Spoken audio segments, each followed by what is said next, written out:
Welcome back to Beyond the Uniform. I'm Justin Asiri. Each week, I meet with military veterans to learn about their civilian career, what they do, how they got there, and advice for other veterans seeking to do the same.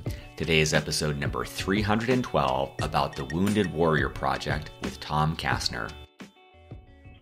I think it's pretty straightforward. Our mission of honoring and empower warriors, we provide programs and services for post 9/11 ill or injured veteran across a whole breadth and depth of areas to help them with their physical health, their mental health, and their financial health and wellness. And there's more to that, and I think we're going to get into that a little bit, but at the top level, and all these services are absolutely free.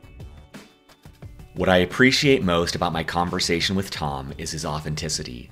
After 30 years in the Army, it took Tom a while to find his new home in the civilian workforce. While he was able to land incredible opportunities, general manager at Mercedes-Benz USA, senior manager at Amazon, academic dean at St. John's Northwestern Military Academy, each of these proved to be a poor fit for him. I respect Tom's willingness to talk about what this process was really like. The frustrations, the disappointments, the uncertainty. These are all challenges I've faced in my own career and challenges other guests have experienced as well. Yet Tom brings an openness to this conversation that I found refreshing. More importantly, the new home that he has found is incredible. Tom's career journey has led him to work as the Financial Wellness Vice President at the Wounded Warrior Project. I have to say I was extremely fired up about learning more about the work that the Wounded Warrior Project is doing. Not only are they providing an incredible support to the military community, but they're also supporting other organizations in a way that is broadening their impact on the military community. Every veteran would benefit from learning about the Wounded Warrior Project and their mission, and I hope you check them out after this interview. As always, at beyondtheuniform.org, you'll find show notes with links to everything we discuss, a text transcript of this interview, and over 311 other episodes just like it. So with that, let's dive in to my conversation with Tom. Joining me today in Jacksonville, Florida, my guest is Tom Kastner. Tom, welcome to Beyond the Uniform. Oh, it's great to be here. Thank you so much, Justin. Well, I want to give a very brief bio on Tom, and we'll get into his background much more extensively, but he is the Financial Wellness Vice President at Wounded Warrior Project. He started out at West Point. He served for 30 years in the Army after that, including serving as the Director of the Dean's Staff at West Point. His career since the Army has included times at Mercedes-Benz USA, where he worked as the General Manager for Learning and Performance. He's worked at Amazon, at St. John's Northwestern Military Academy, as well as other locations. He holds a Master's of Arts in National Security Studies at the Naval War College, as well as a PhD in Industrial Engineering at Georgia Tech. So Tom, maybe to start things off, anything you'd like to add to that brief bio?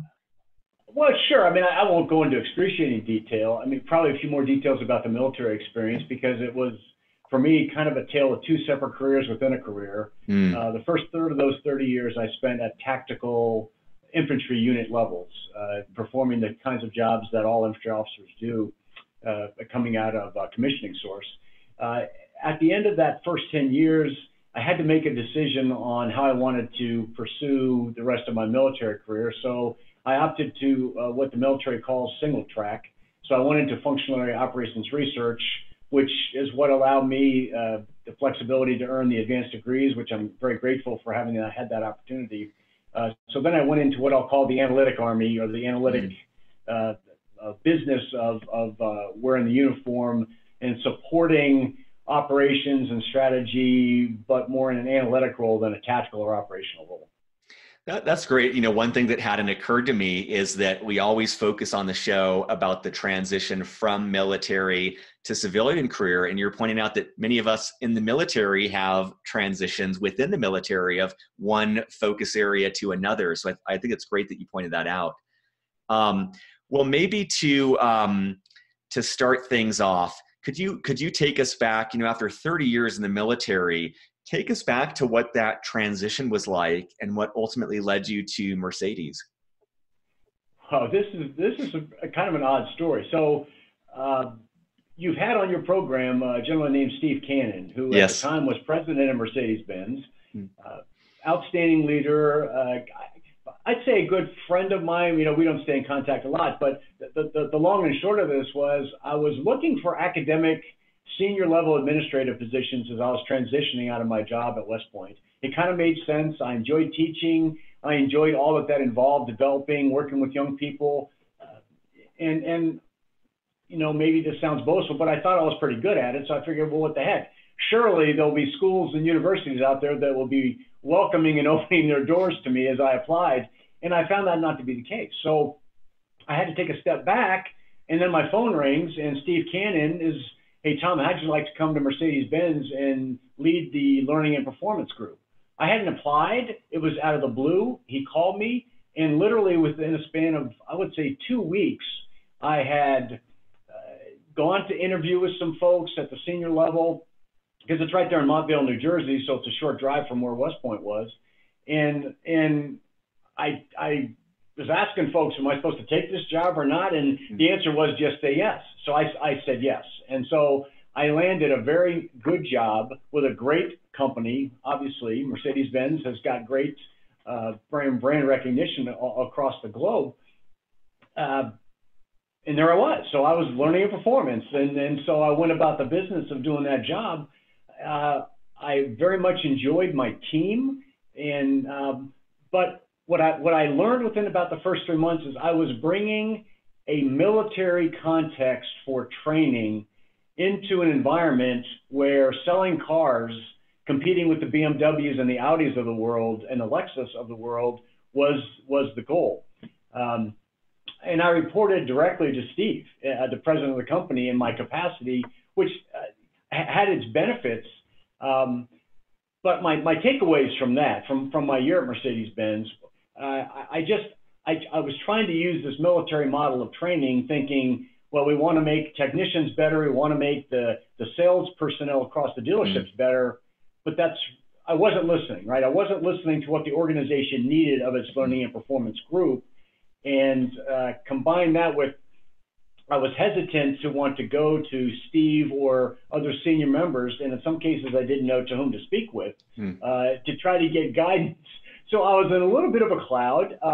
Great company, great organization, but I was too impatient and too reluctant to connect with folks who could guide me. And so that's why my tenure there was, I made the decision after a year to depart Mercedes-Benz. And looking back on it, I learned some valuable lessons in that connection. And first and foremost is just don't be afraid to ask people questions, and don't automatically assume as you transition from a uniform context to civilian that you can bring with you all of the interpretation and meaning of the word training and how it applies. You've got to listen. You've got to be more adept at adapting to the organization's needs rather than thinking you know them up front. And in the end, I'm probably not a great salesperson to begin with, even though training was kind of behind the scenes when it came to that. So, but I really enjoyed the experience, and I grew a lot in that 1 year. I mean, it sounds like that was an incredible training experience for you. And I think that you're highlighting a couple challenges that most veterans will face, which I imagine is like changing that communication model towards learning and a little bit potentially more collaborative than we're used to in the military.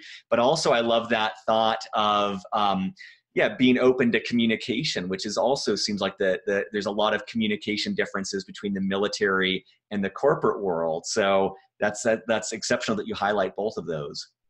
Well, I didn't have the confidence to speak with any kind of authority about the business of selling cars and how that training fit into that. I was open, but I just was not aggressive enough, I guess was the way to say. And even to the point of accepting the role, I hadn't prepared for any of that. So I figured, well, wow, I've got a ready-made job. It's the compensation's good. It's a Mercedes-Benz. It's a wonderful opportunity, and And of course, I trusted Steve Cannon totally. And so if he was showing his confidence in my abilities, I had to reciprocate and say, I'm ready to go. So I jumped on board.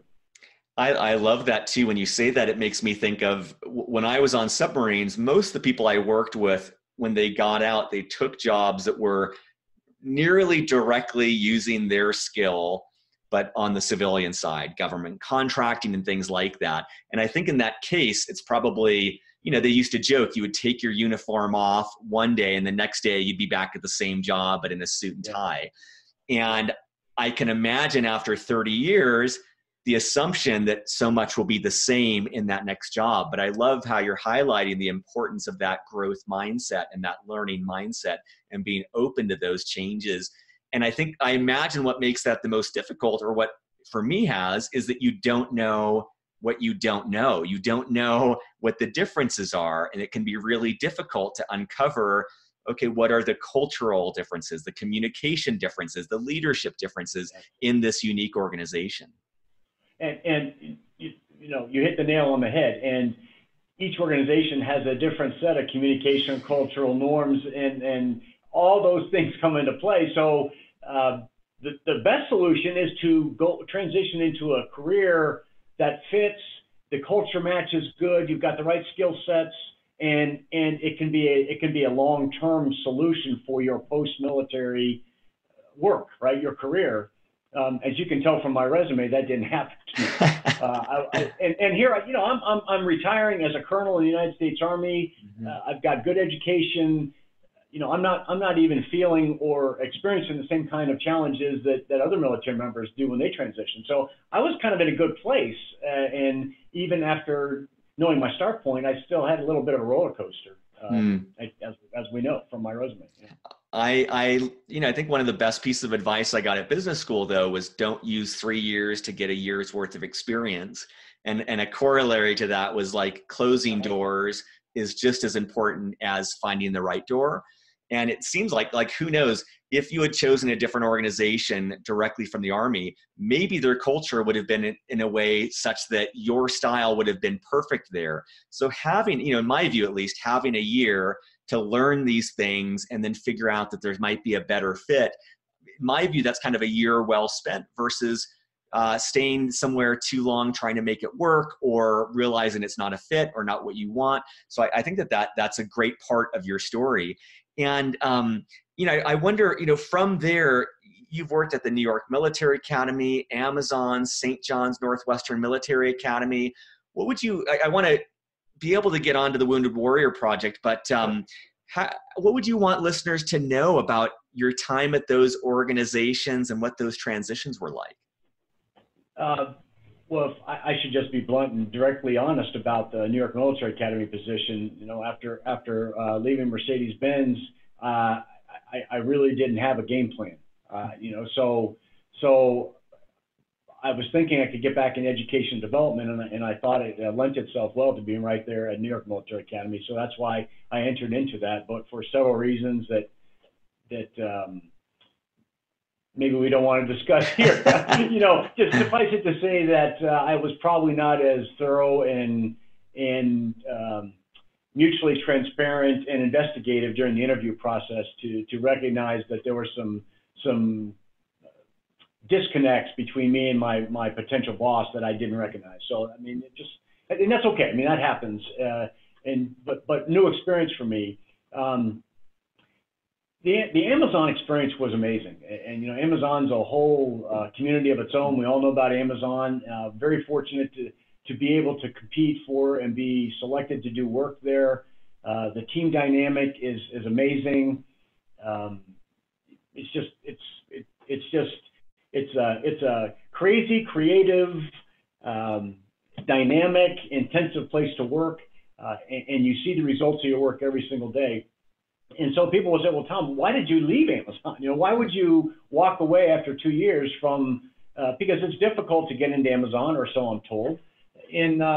But I was drawn back to St. John's because I wanted to get back. I had the opportunity there to be president of that school. At least that's what the conversations were about. And so I made the decision to leave Amazon and pursue that. And I still think it was the right decision at the time to do that, but we never know what the future holds, and circumstance can change, and to some degree we can't change or control those.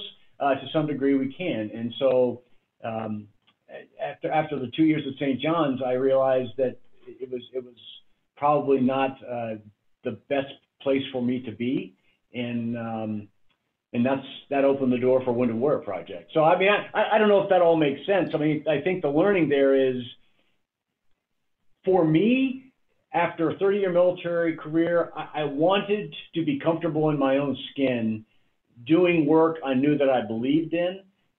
I really thought in those school environments that I was there. I mean, it's almost like every place I was, I could convince myself that was true. I'm comfortable in my own skin, and I'm doing a good job at Mercedes. I'm comfortable in my own skin. I'm doing good work at Amazon. To others who look at my resume, they go, Kastner can't hold a job. This guy, he's not employable because his resume looks like he's running the bases or something. And I remember having those conversations with some other senior leaders, friends of mine, and it struck home with me. So I took a step back, and I reached out to a couple folks and said, what do you think? Well, where should I land? What do you think, having my experience base? And of course, the question was, do you want for-profit, nonprofit? What do you want to do? So my conclusion was, I've tested the education environment, and both at the college level and at the boarding school level, and that didn't seem to pan out the way I thought it was going to.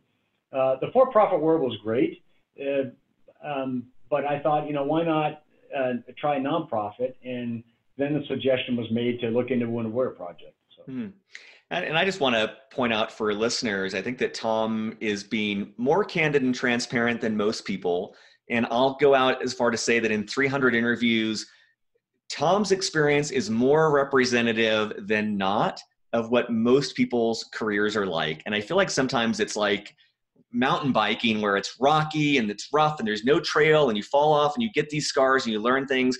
And then people, when they retell their story, they plaster it over to make it seem like they're on a freeway and everything's smooth and premeditated. But at least in my view, this is just my opinion, especially coming from the military, I don't think there's a way to find, if you're really earnestly looking for a career that's a calling, that's a deeply compatible fit, I don't think there's any shortcut other than what Tom just talked about, of trying something, being really brutally honest with yourself, and trying something else, and having the courage to keep on trying, and treating a career like a buffet where you can kind of sample things and, hey, this tasted good for a while, but it doesn't serve me. And I know that for myself, a lot of the military mindset that works against me is this sense of, I'm in it to win it. I'm in it for the long haul. And this desire for certainty of, this is what I'm going to do for the rest of my career. And at least my experience, and most of the people I've had on the show, that is not the truth. And Tom, I just really appreciate, I think it takes courage to be open and honest like you were in describing what that process was actually like, rather than paper macheing over it and trying to pretend that it's something else. Well, thank you for that. I mean, you're very kind to say that. It just, I wanted along the way to say, well, this has got to be someone else's issue. It can't be my issue, right? It's the fact that I can't seem to find a home in any of these places. So you have to take a step back, and you have to be self-critical. And the truth is that there was interaction on both sides that was probably less than favorable. So I don't think that makes me a bad person or a bad employee. I think that what that makes me is someone who's still trying to find the right, fit is kind of overused, the right connection at the mission level, at the culture level, and of course my skill set. I mean, that does matter, right? I mean, I'm not going to go be a banker or something, because I'm probably not in a position to do that. So, and oh, by the way, my wife of 32 years is moving. 30-year Army career, we don't move that much, and then across the next 4 years, we're moving from New York to New Jersey, back to New York, to Seattle, Washington, to Delafield, Wisconsin, and then to Jacksonville, Florida. So she thought she was done picking up and setting up households. Well, we thought we were done setting up households. That's not just her responsibility, but you get my point, right? So there's, you can kind of get into a selfish world where I want to go make a lot of money, I want to get famous, and that's not who I am, and I got caught up on that a little bit. So I just had to take a step back, and so that's Wounded Warrior Project was the perfect solution for me. That's great. That's great. And we'll talk about in a second about how you became involved, but let's fast forward just a second. If you ran into another veteran on the street who had never heard of the Wounded Warrior Project, how would you explain what the organization is, what you all do? I think it's pretty straightforward. Our mission of honoring and empower warriors, we provide programs and services for post 9/11 ill or injured veteran across a whole breadth and depth of areas to help them with their physical health, their mental health, and their financial health and wellness. And there's more to that, and I think we're going to get into that a little bit. But at the top level, and all these services are absolutely free.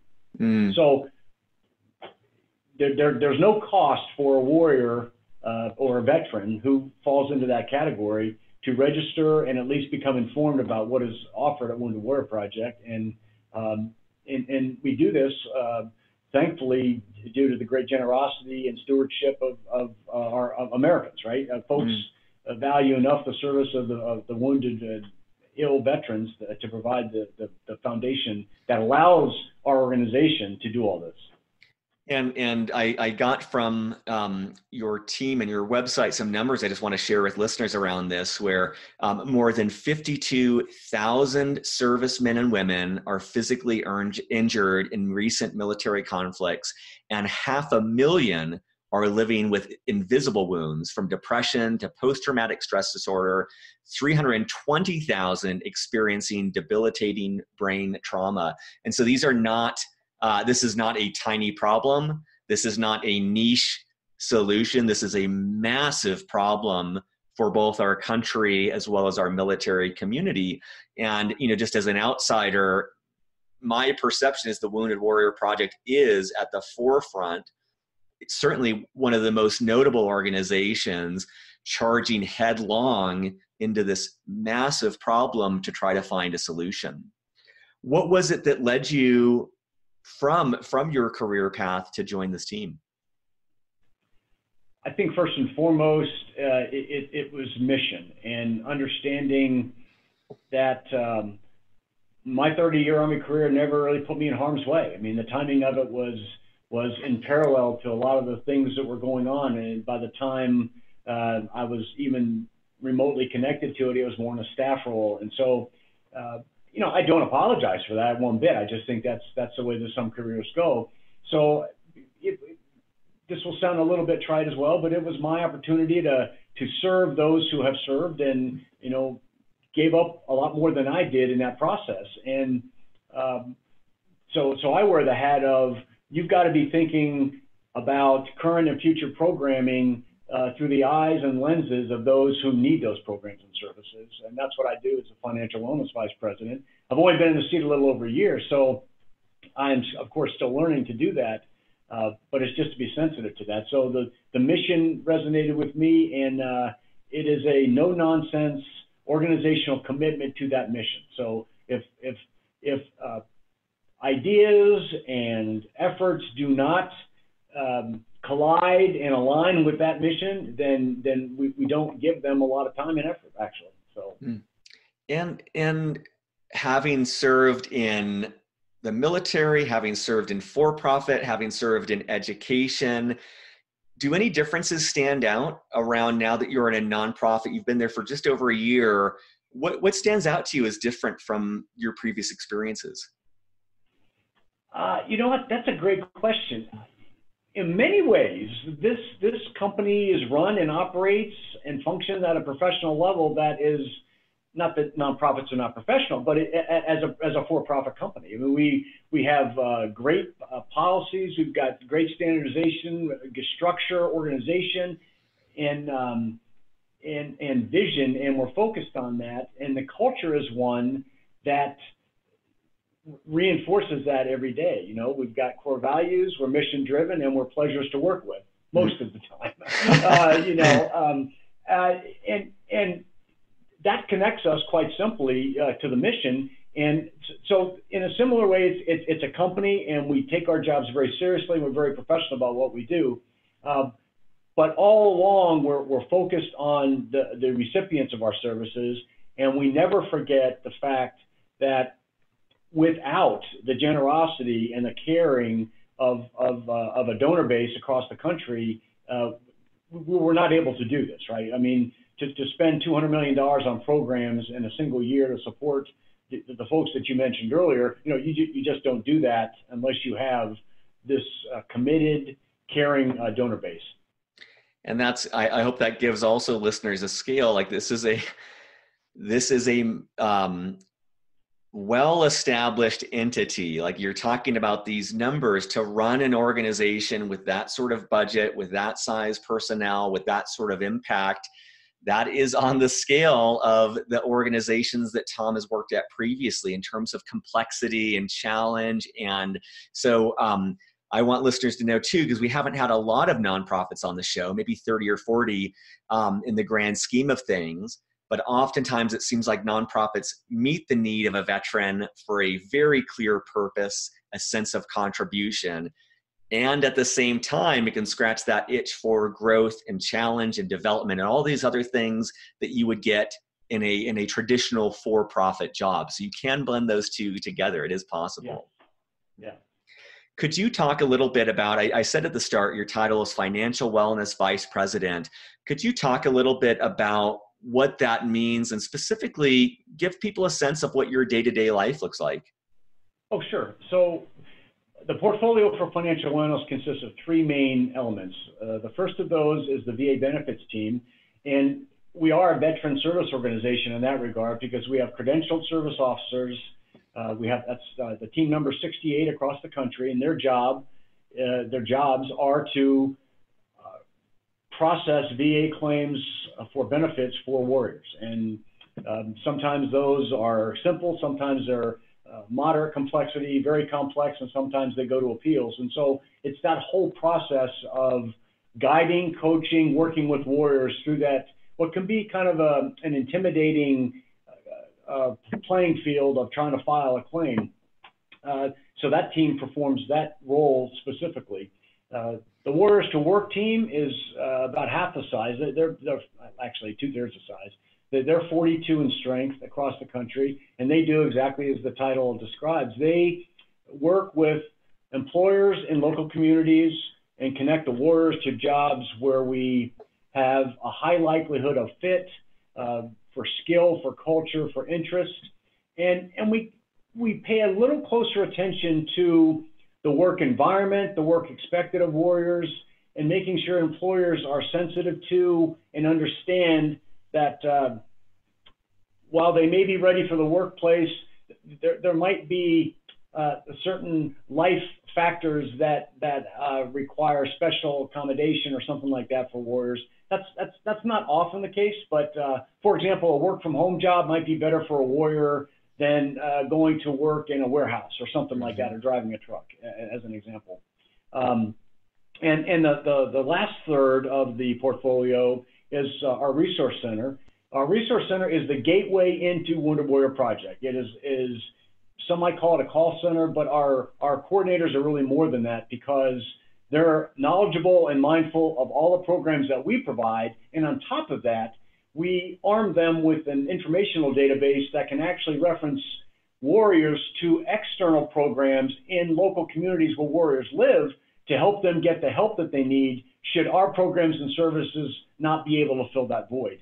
And we have an emergency financial assistance team, which folks call in and they're in dire need of money for rent, utilities, or something like that. It's a one-time access program. And then we have a registration team. And the registration team registers warriors to make them part of our database, to make them now accessible to all of our programs and services. And the total number of members on the financial wellness team equals 159 across the country. And we're probably one of the largest. The alumni team may be a little bit bigger, but that's one of the largest of the almost 700 teammates that make up Wounded Warrior Project.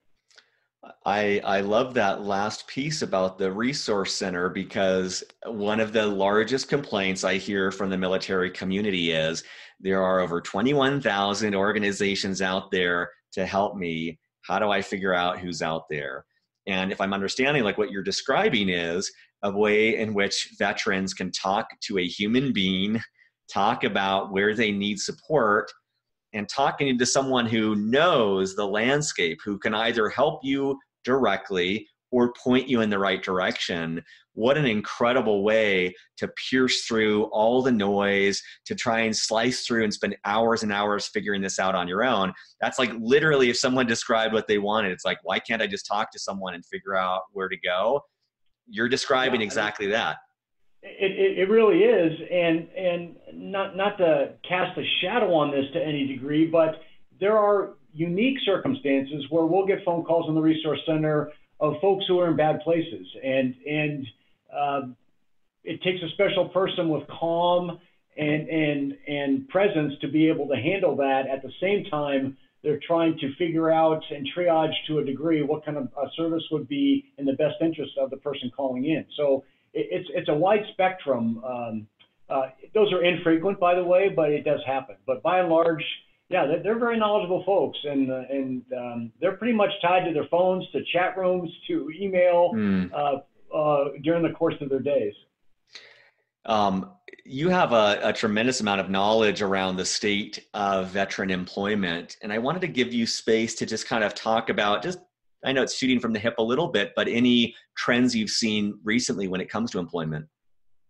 Well, first thing I want to applaud is that the Wounded Warrior Project is one small element of a nationwide effort to connect veterans with quality jobs that will improve qualities of life. And I think there's a danger if we allow ourselves, we can get caught up in this competition to be the ones that gets the most placements or the most connections.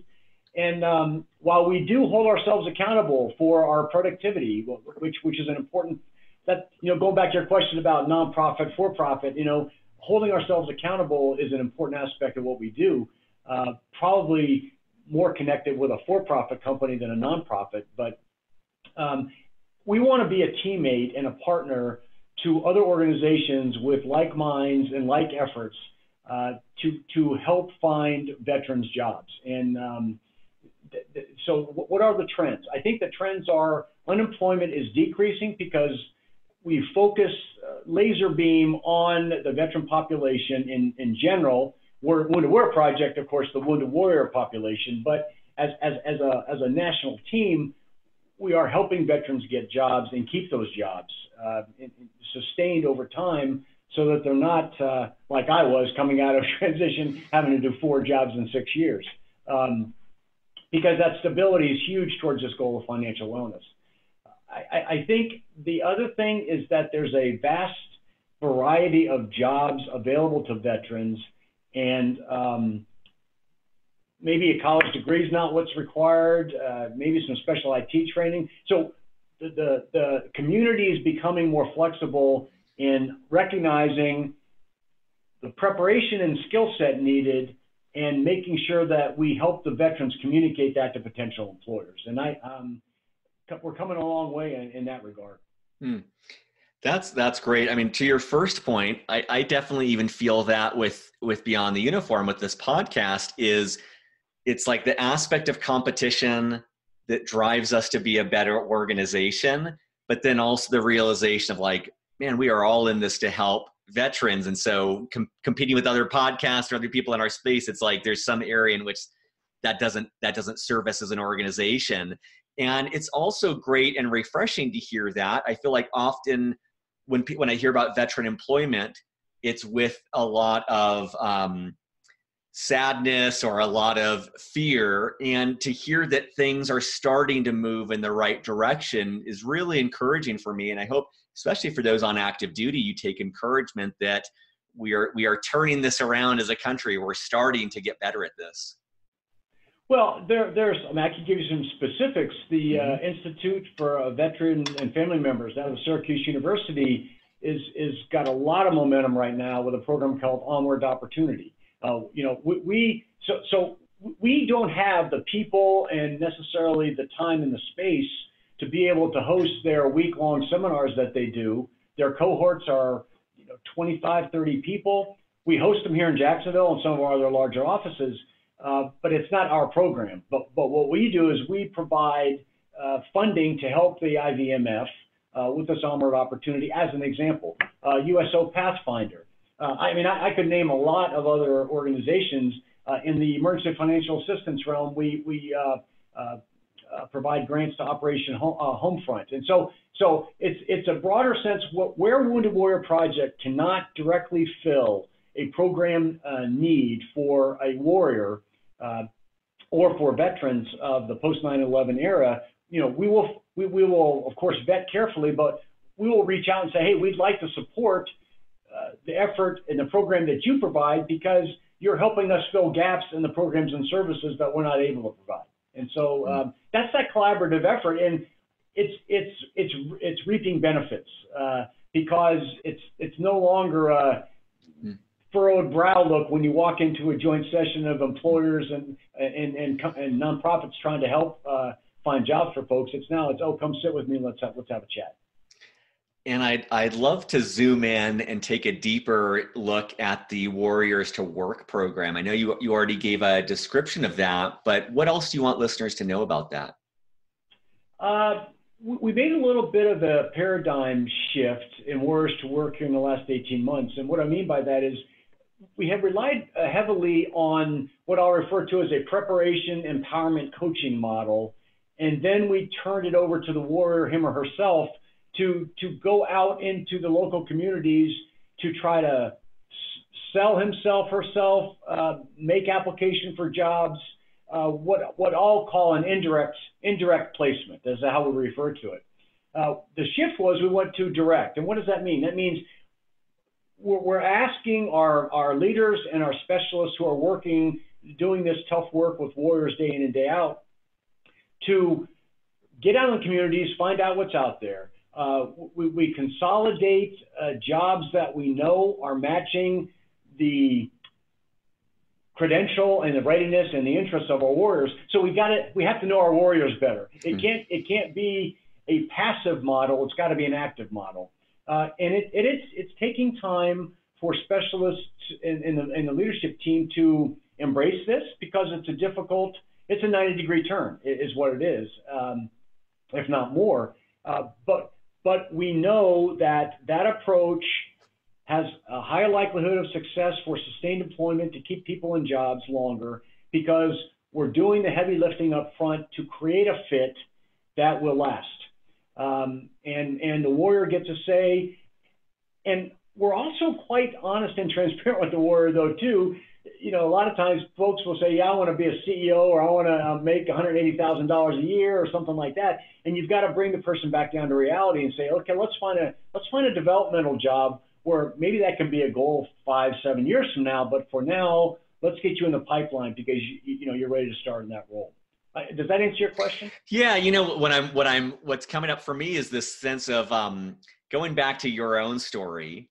If you had started this interview and told me, like, I got out of the Army, I got this great job, everything was awesome, I feel like I would trust the advice of someone with that experience a lot less than someone who had challenges in the transition of finding what was right for them. And what I love about that with you and the members of the broader team in taking that perspective and mindset and experience to helping them find the right job, it sets a realistic expectation. It's not like, hey, we're going to wave a magic wand. You're going to be happy for the rest of your life. It brings an element of truth and realism that makes me more confident that the people you're helping are going to find the right job. Or if they don't, they're going to have the right attitude to keep on going after it and having that courage to keep on pursuing it.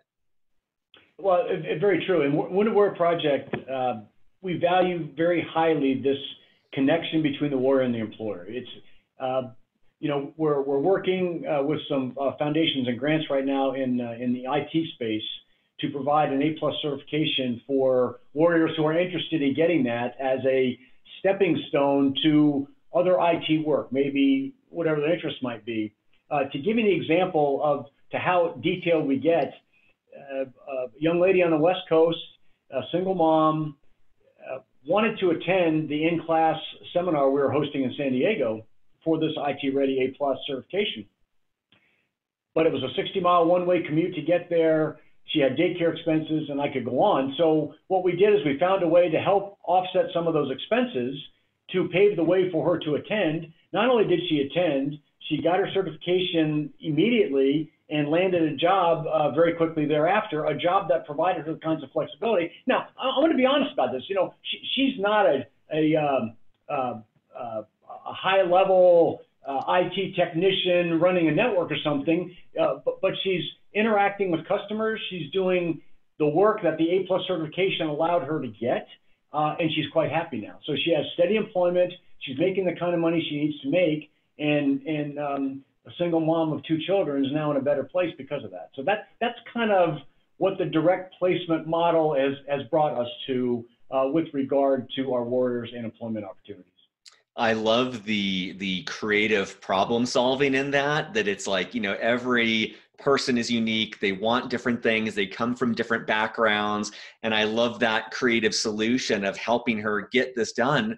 That's exciting to me. It's not like this cookie cutter approach. It's really collaboratively working to find the right answer for that unique individual.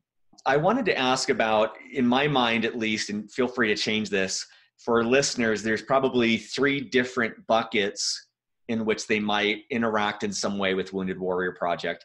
One would be someone in the military, someone getting out, someone who needs help in whatever way. If you could maybe speak to them about next step that they could take. I'm imagining a bucket of person who really likes the idea of working in a nonprofit or specifically at Wounded Warrior Project, so being part of the team, if you could speak to that. And then I'm wondering about the group of people who may just be fired up to support an organization like Wounded Warrior Project, how they might donate or support in some way your mission. Well, those are great questions. So I'll take those in order. Mm-hmm. So the first one is just contact a resource center. Go to the website, and the big button says, you know, register, contact resource center, and the resource center folks will address any questions you might have. No obligation. You don't even have to sign up if you don't want to, but you can immediately get information about that, of all the Wounded Warrior Project is and what we do. The answer to your second question, we have a website called Cool Careers for Wounded Warrior Project. You go to any Google search, Cool Careers, and it will highlight a United States map, and it'll give you a number of vacancies, and you can drill down into those to know exactly how many vacancies we have. We do get a lot of applicants for working at any one of our 15 offices, brick and mortar offices across the country.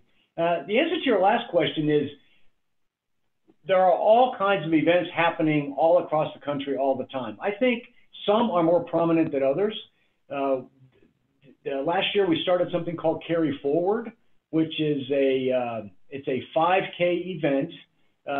For all you speedsters out there, it's really not designed to set personal records. So I just want to say that up front. But it's a race to illustrate what Wounded Warrior Project is all about. We just had one in San Diego, and we had 200 volunteers show up to help with that. On September 21st, we're going to have one in Nashville, Tennessee, volunteers, and then we will have one in San Antonio in October, and then finally on Veterans Day weekend here in Jacksonville. So that is one way to do that.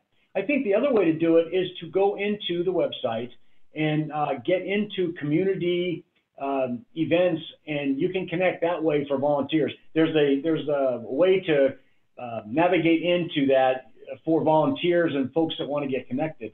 I mean, you're not in our right now. Folks are not in our what we call a post, which we announce events and things like that.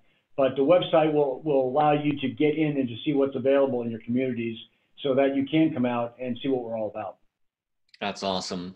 I know that we've only got a couple minutes left here, and I want to give a little bit longer to this last question than I normally do.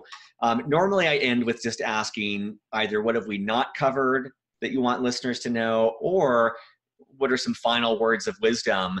But I want to give an extra space because I know there's so much that you do as an organization. We probably didn't cover every piece of it. So we've got, 5-6 minutes left here. I'd love to turn the mic over to you to hear anything and everything that you want to make sure listeners know. Yeah, I would love to. I think I appreciate that opportunity. We've talked about financial wellness now, so I'm going to kind of set that aside. I'm not the expert in these other areas, but I'm very excited to share things that are happening in our physical health and wellness portfolio, in our mental health and wellness portfolio. And I'll start with physical health and wellness. We're very focused on trying to improve the health and quality of life potential for warriors. And that means weight loss. That means adaptive sports. In adaptive sports, of course, that's what it says it is. It's allowing those who don't have full use of all faculties to be able to come and participate in sporting events. Many of us probably remember that as the Special Olympics, but that's we're opening doors there to provide opportunities for warriors to participate. We are doing studies with warriors, and we have soldier ride, bike rides, all kinds of activities to promote health and wellness. And we measure how well we're doing, whether it be weight loss or other type areas. We provide personal coaching models to help folks after they have a weekend seminar so that they can take those lessons back with them. And we do a 60, 90, and I believe it's 180-day coaching model out from those. So that kind of covers physical health and wellness. The alumni team works hand in hand in the portfolio of PH&W. They host events. It might be a picnic. It might be a bowling. It might be a Top Golf. It might be whatever it is. It's an opportunity for folks to get off their couches, get out of their houses, go meet other warriors, share experiences, and that connection is hugely invaluable and therapeutic for them. For many, it's a start point. And we get letters all the time, comments all the time. You saved my life because you got me to go to one of these events, and that caught fire, and now I'm involved in X number of program things. And the other area where we've made major strides is mental health and wellness. And I think the centerpiece of that is our Warrior Care Network program, which provides aggressive outpatient clinical care for PTSD, TBI, the folks that you mentioned early on in your introduction. And we've partnered with 4 medical centers across the country: Rush in Chicago, Mass General in Boston, Emory in Atlanta, and the UCLA Medical Center out in California. These institutions have committed, and we're funding them for a 5-year period.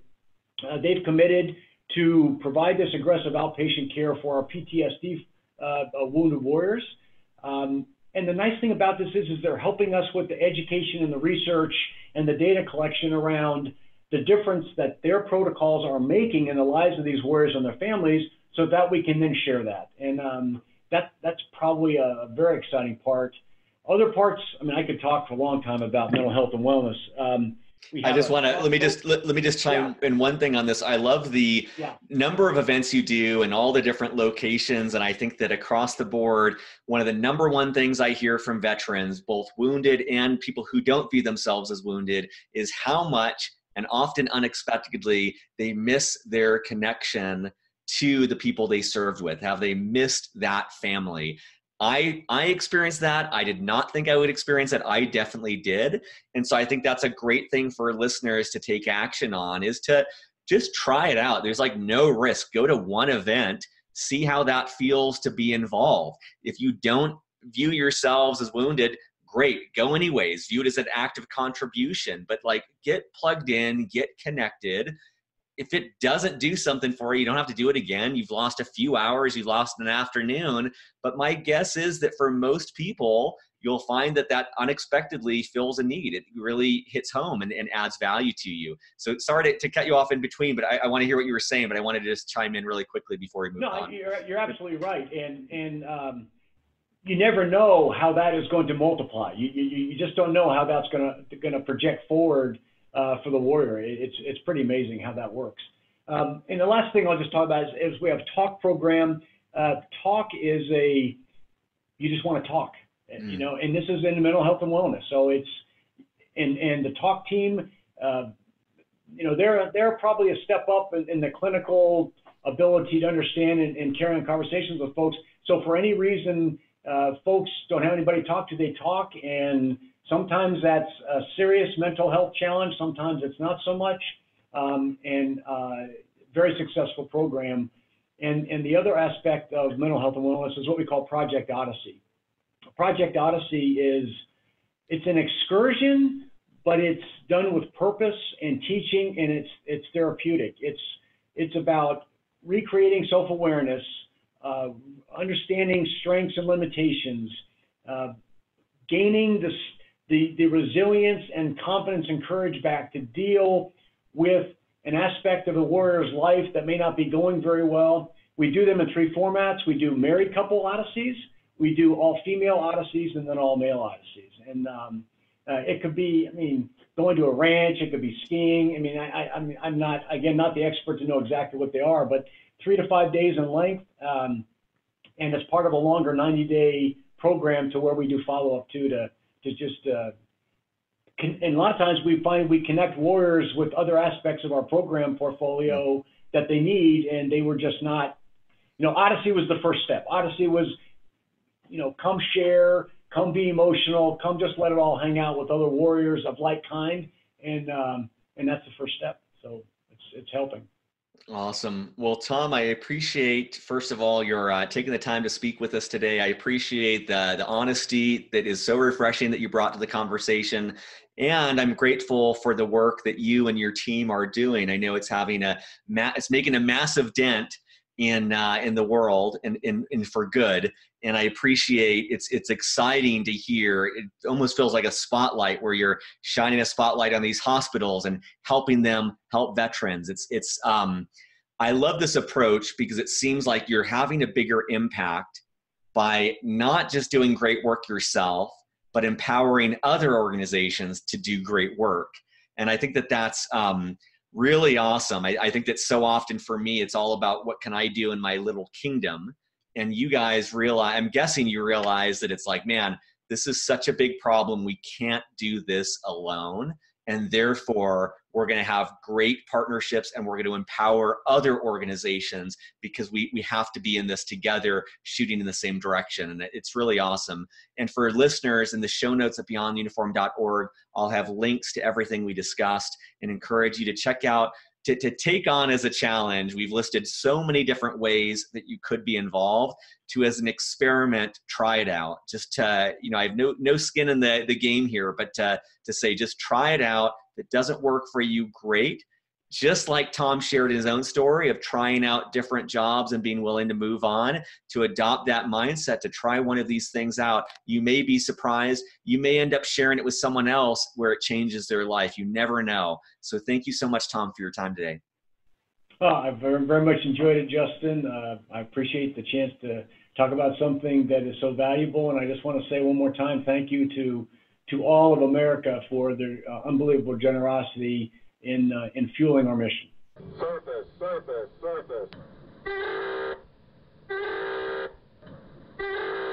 Thank you so much for listening. I hope you enjoyed this episode. Quick couple admin points. We release brand new episodes every single Monday and Thursday. Those are usually recorded about a month or so before they go live. Every Monday and Thursday, we have an interview, usually almost always with a military veteran about their civilian career. More and more, we're starting to add in experts who may not be veterans, but may have some expertise that will help the military veteran community. Saturdays, I typically post more of a behind-the-scenes episode, which is a free-form format. I try to use what I'm calling a mullet format, and by that I mean business up front, party in the back, talking through admin points, professional topics related to the podcast. It might be a conversation I had that week. It might have been an interview I had that week, but just trying to share things that are top of mind that may help you, and more of a free form, straight from the heart format.